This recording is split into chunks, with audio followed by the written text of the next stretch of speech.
¿Cómo están? Bienvenidos a Agenda Económica. Estamos iniciando nuestra edición de día miércoles. Gracias por acompañarnos, 25 de agosto, y cuando son las 8 en punto, estamos comenzando con nuestra revisión de 30 minutos de las informaciones más importantes del día de hoy. Otra jornada bien noticiosa con hartos temas que vamos a estar analizando a partir de ahora. Como siempre, comenzamos con nuestro resumen de noticias y adelantamos así parte de los temas que estaremos revisando en esta edición de Agenda Económica. Comenzamos con la encuesta de ingresos suplementarios que publicó ayer el INE y que refleja datos bien interesantes para mirar con detalle y en profundidad. Los ingresos promedio en nuestro país subieron el año 2020 respecto a 2019, ingresos laborales, a pesar de lo que ocurrió con el COVID-19 y la pandemia que alteró profundamente el mercado laboral. Sin embargo, la cifra hay que mirarla con cuidado porque obedece fundamentalmente a una salida de mucha gente del mercado laboral, lo que incide en este número promedio. Además, hay que mirar otro dato, el de los ingresos medianos. El 50% de los chilenos gana 420.000 pesos o menos que eso. Y ese dato también es bien revelador para ver una distribución quizás más precisa y correcta de los ingresos en Chile. ¿Qué es lo que explica estos números? ¿Cómo se distribuyen a nivel nacional? ¿Cuál es la brecha, por ejemplo, entre hombres y mujeres? Algunas de las respuestas que estaremos analizando y respondiendo, algunas de las preguntas, que estaremos respondiendo en esta edición de Agenda Económica. Sigamos adelante con otro dato, porque ayer el presidente Piñera viajó hasta el norte del país para participar de la inauguración de una ampliación de la división El Salvador de Codelco, que va a permitir un mayor funcionamiento de esta división por 40 años. Es importante el anuncio, se da en un contexto de actividad económica también relevante, y en ese sentido el presidente Piñera proyectaba que para este año Chile podría crecer hasta 2 dígitos por sobre lo que está proyectando, por ejemplo, el Banco Central. Distintos actores de mercado ya vislumbran un crecimiento a ese nivel, pero es interesante escuchar el análisis también del presidente en un contexto en el que muchos ven un sobrecalentamiento de la economía. Les contamos de eso también en unos minutos. Por otro lado, atención a los usuarios del teléfono iPhone, porque desde hoy día comienzan las inscripciones para poder acceder a la compensación que va a entregar Apple a distintos usuarios de modelos muy específicos de este teléfono, porque se había presentado, recordemos, una demanda por parte de organizaciones de consumidores acá en Chile, una demanda colectiva que buscaba precisamente un resarcimiento después de que la actualización de una serie de sistemas operativos de estos teléfonos fuera generando perjuicios en el uso de estos equipos. Ese proceso de obsolescencia programada es lo que va a compensar Apple, la empresa norteamericana tecnológica, a los usuarios chilenos que se inscriban a partir de hoy día. Hay un plazo para eso, ya les contaremos también más detalles respecto a este tema. Por otro lado, en Estados Unidos, y miramos con atención lo que ocurre en la primera potencia del mundo, se aprobó un importante plan de infraestructura que tiene cifras que son siderales. 3,5 billones de dólares es lo que ha aprobado la Cámara de Representantes para este plan de infraestructura que forma parte de la proyección que hizo el gobierno demócrata de Joe Biden para reactivar la economía. Es un anuncio importante porque va a significar, por supuesto, más actividad a nivel local y a nivel interno dentro de Estados Unidos, y eso repercute también al resto del mundo. El respaldo significa también una muestra de confianza respecto a la forma en la que Joe Biden está encarando esta parte de la recuperación económica post-COVID, en momentos en que ya se hacen proyecciones sobre cuándo Estados Unidos dejaría atrás la pandemia. Por último, revisemos detalles también de las noticias de los mercados en una jornada, la de este día miércoles, que comienza con números mixtos. Por ejemplo, el Eurostock está subiendo, pero con un alza leve de apenas 0,08%. El Londres está subiendo también 0,16% para la Plaza de Londres, mientras que Alemania está cayendo 0,19%. El Nikkei más temprano tuvo pérdidas 0,03%. El análisis de medios especializados dice que los mercados están a la espera también de novedades, por ejemplo, respecto a la reunión de Jackson Hole, que reúne a los bancos, a los representantes de los bancos federales en Estados Unidos, para ver cuándo comienza el retiro de las políticas de apoyo económico en ese país. Por otro lado, el IPSA ayer cayó 0,53%, el Dow Jones cerró con un alza muy leve, 0,09%, y el dólar en Chile se cotizó ayer en 782 pesos por unidad. Bien, partimos revisando entonces detalles de las noticias más importantes y comencemos a revisar esta encuesta de ingresos suplementarios que entregó el INE ayer, que nos muestra una radiografía de los ingresos laborales de las personas ocupadas en Chile en un contexto, el de la pandemia, que generó algunos cambios en ciertos sentidos positivos respecto al nivel de ingresos. Sin embargo, sabemos que el mercado laboral también está todavía muy deteriorado, con 1 millón de puestos de trabajo por recuperar para recién volver a los niveles pre-pandemia. Algunos de los detalles más importantes de esta encuesta los revisamos en la siguiente nota de Javier Espinosa.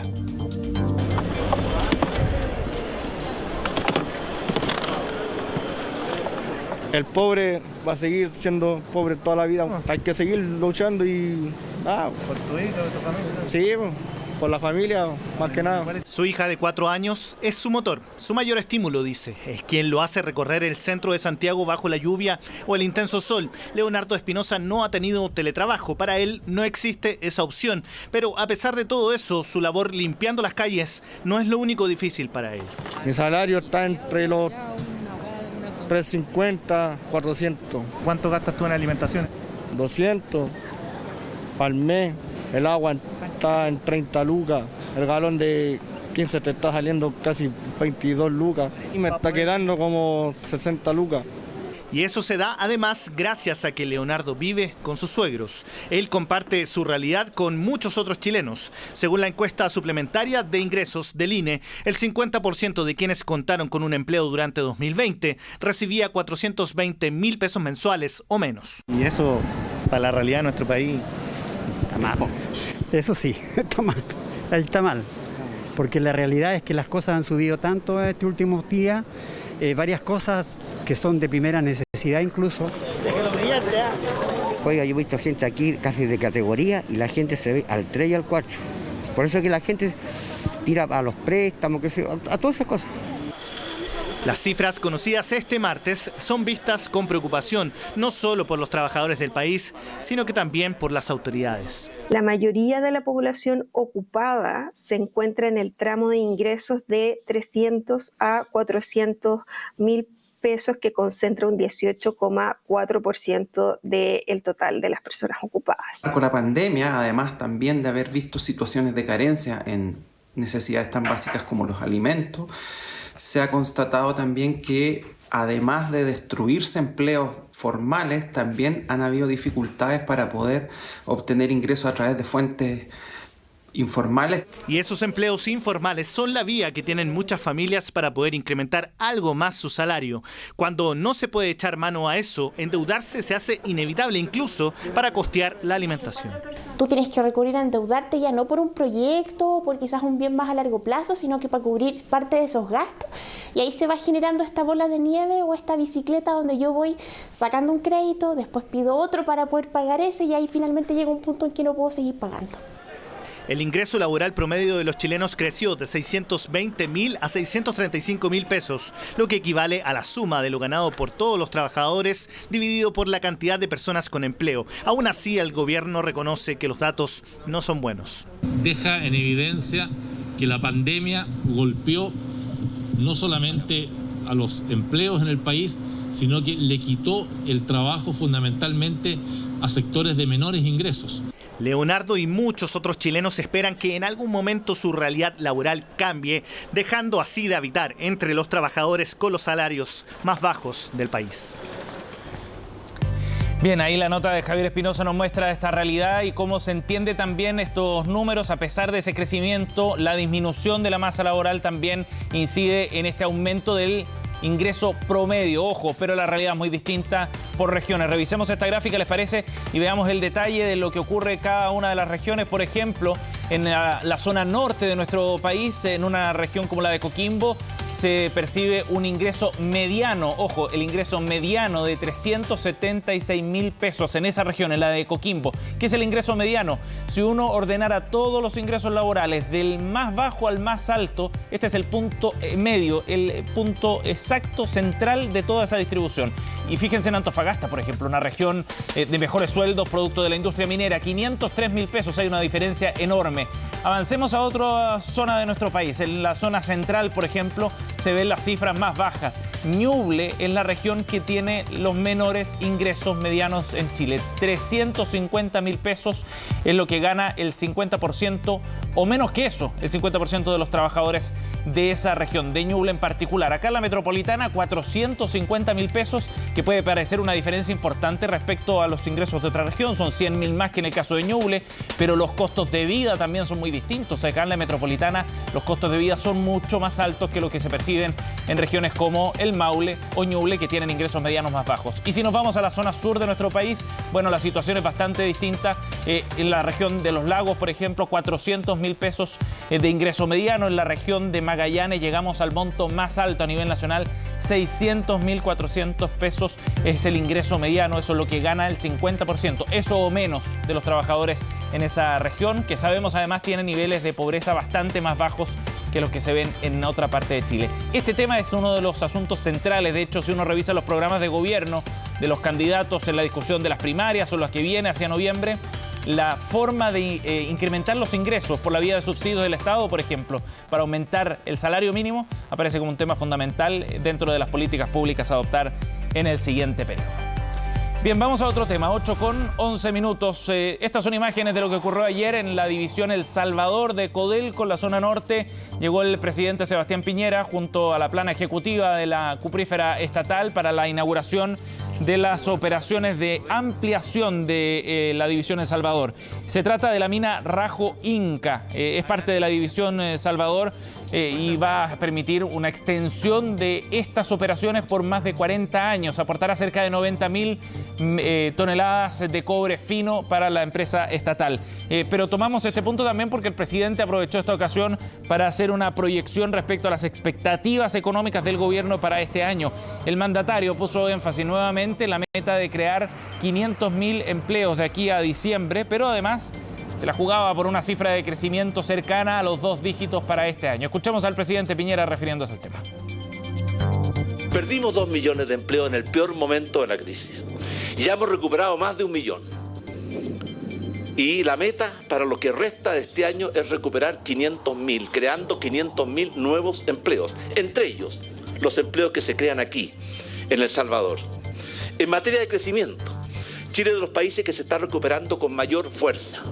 Hemos visto las cifras de crecimiento de los últimos meses y tenemos confianza en que este año Chile va a crecer en torno a los 2 dígitos, liderando el crecimiento, no solamente en América Latina, sino que en el mundo entero.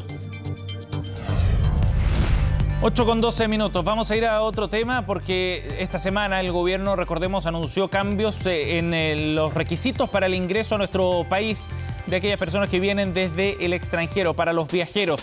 La cuarentena disminuyó de 10 a 7 días y esa ha sido recibida como una buena noticia por parte del sector del turismo. Sin embargo, en un análisis más detallado, considerando además que el resto de los requisitos, como los PCR negativos y otras medidas, se mantienen estables, bueno, hay una interpretación también algo más profunda de parte de la industria de transporte aéreo a nivel internacional. Ayer pudimos conversar aquí en CNN Chile con el presidente de IATA, la asociación que reúne a las aerolíneas, Peter Cerdá, y él hacía un análisis de cómo estaba Chile respecto a otros países de la región, con medidas, asegura, mucho más estrictas que están perjudicando la recuperación de este sector económico, con un riesgo importante también de más de 100.000 empleos que se podrían ver en peligro si es que no se retoma pronto un funcionamiento algo más regular, homologable, por ejemplo, a lo que están haciendo otros países acá en la región. Escuchemos al presidente de IATA refiriéndose a este tema. El país prácticamente se encuentra todavía cerrado debido a las restricciones de cuarentenas que existen en el país. Lo que sí estamos pidiendo al gobierno es que no implementen el régimen de las cuarentenas. Por los pasajeros que están vacunados pueden viajar con las libertades. Los que no están vacunados pues tendrán que cumplir con las normativas que exige el país en la llegada. Chile ya ha perdido conectividad con ciudades como son Sydney, Dubái, Londres, Roma, y no sabemos si esos destinos se van a recuperar. Y esto tiene un impacto a nivel de trabajos. Más de 122.000 trabajos están en riesgo y un 64% de lo que es la contribución al PIB nacional del sector también se está viendo a riesgo. Nos vamos a otro tema para hablar de negocios y de las decisiones que está adoptando AFP Habitat sobre la forma de administrar su negocio, no solo acá en Chile, sino que en la región, porque ayer la administradora de fondos anunció que va a separar sus operaciones de nuestro país respecto a las que tiene en otras dentro de Latinoamérica, en particular de Perú y de Colombia. Veamos parte del comunicado donde Habitat informaba precisamente estas modificaciones. Para el 23 de septiembre ha convocado la AFP a una junta extraordinaria de accionistas para hacer esta reestructuración. La actual AFP Habitat mantendría la operación de la administración en Chile y una nueva sociedad matriz, administradora americana de inversiones, que sería la controladora de AFP Habitat en Perú, de AFP Colfondos en Colombia y de otros activos inmobiliarios de la sociedad.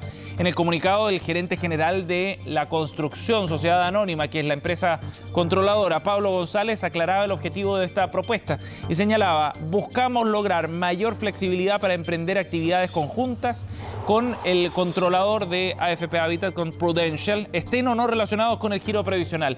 Y eso es bien interesante porque AFP Habitat de esta forma entonces se abre a la posibilidad de otros negocios acá en nuestro país. Bajo este nuevo esquema, cada filial, dice el comunicado, podrá operar bajo la supervisión de organismos reguladores propios de cada país. Y ese punto es bien interesante, pensando en las modificaciones también que puedan venir acá en Chile, dentro del contexto, por supuesto, del sistema previsional. Bien, 8:16. Nos vamos a ir a una pausa acá en Agenda Económica. Al regreso estaremos profundizando en otro. Bien, estamos de vuelta aquí en Agenda Económica para profundizar en la encuesta de ingresos suplementarios que conocimos ayer del INE, que si bien muestra un leve crecimiento en el ingreso promedio, muestra también otra realidad sobre los ingresos laborales en Chile. El 50% de las personas gana 420.000 pesos o menos, y con realidades, por cierto, muy distintas de acuerdo a la formación profesional de cada uno de los trabajadores, a la realidad entre hombres y mujeres. Bueno, hay varios aspectos que queremos profundizar y para eso estamos en contacto con la directora ejecutiva del Decanato de la Facultad de Economía y Negocios de la Universidad de Chile, exdirectora del INE, Jimena Clark. Gracias por el contacto, Jimena, muy amable. Hola Sebastián, muy buenos días. Gracias por conversar con nosotros. Bueno, Jimena, hay varios puntos que analizar, pero partamos por uno de los titulares que tiene que ver con este aumento de los ingresos promedio al menos, que fue una sorpresa pensando en lo que pasó con el mercado laboral el año pasado. ¿Qué explica esos números, Jimena? Mira, la verdad, tengo que partir corrigiendo eso, porque sí. y aquí como introducción, esta encuesta es un módulo especial de la encuesta de empleo, ¿ya?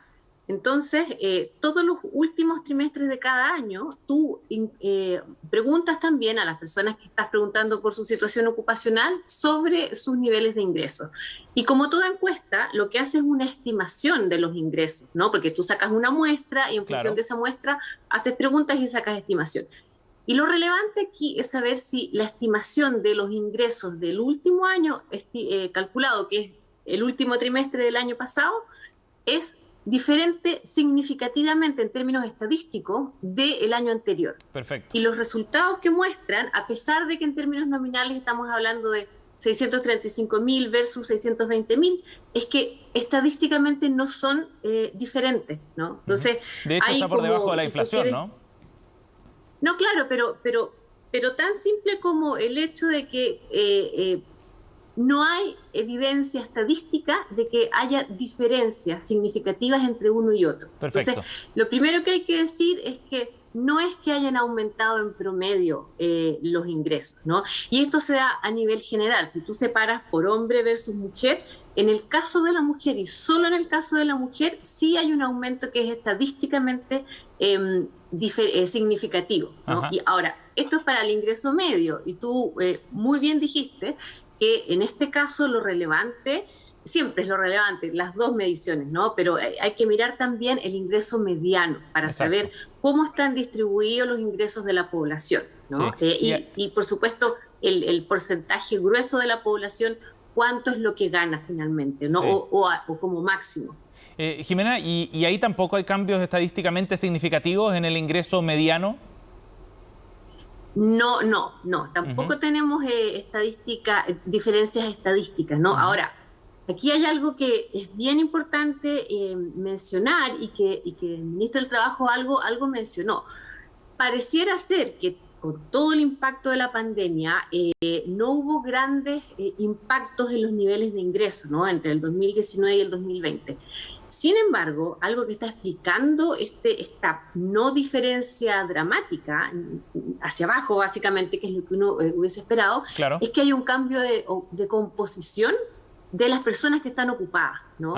Y lo que estamos viendo es que las personas que tienen, si uno separa por nivel educacional, como para hacer obviamente una proxy de lo que son sus calificaciones, las personas que más se ven afectadas son las personas con educación primaria o secundaria, y quienes se han mantenido, en el sentido de que salen del mercado laboral. Aquí no hay que olvidar que estamos hablando de universos bien diferentes. O sea, en el 2020, en esta época que se miden los ingresos, había en torno a 1 millón de personas que había salido de la fuerza de trabajo, claro, ¿no? Entonces estamos comparando un universo de aprox 7,5 millones con 8,100,000, es un poco más de 1,100,000. Entonces hay un cambio en el volumen de personas y también en la composición. Quienes se mantuvieron en el mercado laboral al final del día fueron quienes tenían un mayor nivel de calificación. ¿Jimena? Y quienes salieron son los que de menor nivel de calificación. Sí. ¿Y eso significa que en el momento en que el mercado laboral empiece a normalizarse, cómo va a impactar eso cuando ingresen esas personas que están fuera hoy día del mercado laboral, ingresen a trabajar y estén ocupadas? ¿Cómo va a impactar eso en los ingresos laborales? Bueno, es una buena pregunta, porque efectivamente aquí hay un concepto que asocia ingresos, asocia también transferencias. Entonces habrá que analizar cuánto de lo que es netamente ingreso del trabajo cambia, ¿no? Y cuánto de lo que es ingresos totales, ¿no? Ahora, efectivamente, si salió mucha gente con educación primaria, secundaria, es decir, más bajo nivel de calificación, y ahora entra, eso presiona a la baja los ingresos, ¿no? Sí. Entonces, es parte de lo que hay que ir viendo. Lo mismo el tema de la brecha. Siempre en esta medición se mide brecha respecto de lo que ganan los hombres versus las mujeres, ¿no? Y cuando uno mira el primer número, ingreso medio, ve una brecha que ya no es por sobre el 25%, acercándose al casi 30% que tradicionalmente hemos tenido, sino que es bastante más bajo, de un 20%. Pero eso de nuevo es porque las mujeres que se mantuvieron en el mercado laboral son aquellas que tenían mayor nivel de calificación. Exacto. Y mayor nivel de ingreso. Efecto composición es la clave al final del día. Ese punto es bien relevante, Jimena, porque esta encuesta también permite ir desagregando los datos para ver los ingresos según la formación educacional, ¿no? ¿Cuál es el principal problema, según tu punto de vista, que explica los bajos salarios en Chile y estos ingresos que, como decíamos, para el 50% de los trabajadores son menores a 420,000 pesos? Bueno, mira, eso es una muy buena pregunta y una de las respuestas la hemos tenido a la vista siempre, ¿no? Pero por alguna razón no la hemos discutido lo suficiente.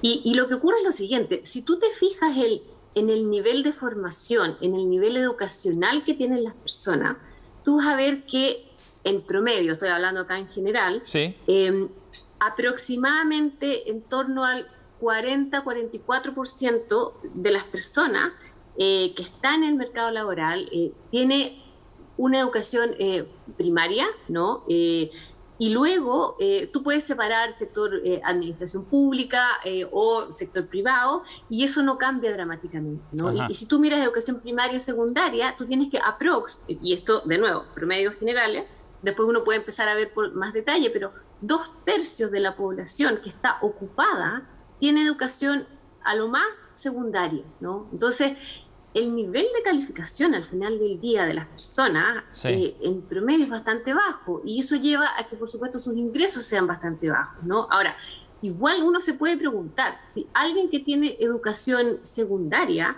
si es que su trabajo vale a lo más o cifras en torno a los 400,000 pesos. Jimena, y yo creo que esa es una pregunta súper válida que hay que hacerse a todo nivel, en particular en el mundo privado. Nos queda muy poco tiempo. Una última pregunta, Jimena, pero si ese es el diagnóstico respecto a los bajos sueldos, ¿cómo abordarlo entonces en un próximo gobierno, por ejemplo, aprovechando este debate presidencial que se nos viene? ¿Cómo mejorar esos sueldos desde el apoyo que pueda ir dando el Estado en este sentido? Bueno, aquí hoy en día estamos hablando mucho de los bonos, los subsidios, que es una forma, claro, de incentivar empleo y a mayores sueldos también, pero eso no es una situación permanente, es una situación transitoria. Entonces, aquí hay una serie de elementos. Evidentemente, uno siempre espera que el sueldo esté asociado a la productividad de las personas, ¿no? Y ahí es cuando yo vuelvo a decir, o sea, ¿acaso una persona que tiene educación secundaria merece tan bajos sueldos? Y eso es una discusión que, por supuesto, desde el mundo privado se tienen que hacer y hacer en forma bastante seria, ¿no? Hay mucha diferencia que está asociada hay un tema de discriminación, definitivamente, también, ¿no? Sí. Y aquí podemos entrar al tema de diferencias por sexo, ¿no? Pero hay otros temas también asociados a los niveles realmente muy bajos de sueldos que se están pagando hoy en día el mundo privado. Y eso hay que evaluarlo bien. Y por cierto, y algunos de los programas ya incluyen este tema, ¿no? De la forma de ir mejorando, por ejemplo, a través del ingreso mínimo garantizado o de otras herramientas, mejorando los ingresos de los hogares. Jimena, gracias por conversar con nosotros. Pero eso siempre incluye, solo decir, eso siempre incluye una intervención estatal que subsidia. Yo apelo un poquito a la otra discusión, además de esa. Sí, que son complementarias. Jimena, gracias por conversar con nosotros. Muchas gracias a usted. 8:29, cerramos Agenda Económica. Gracias por acompañarnos. Vienen las noticias internacionales en Conexión Global.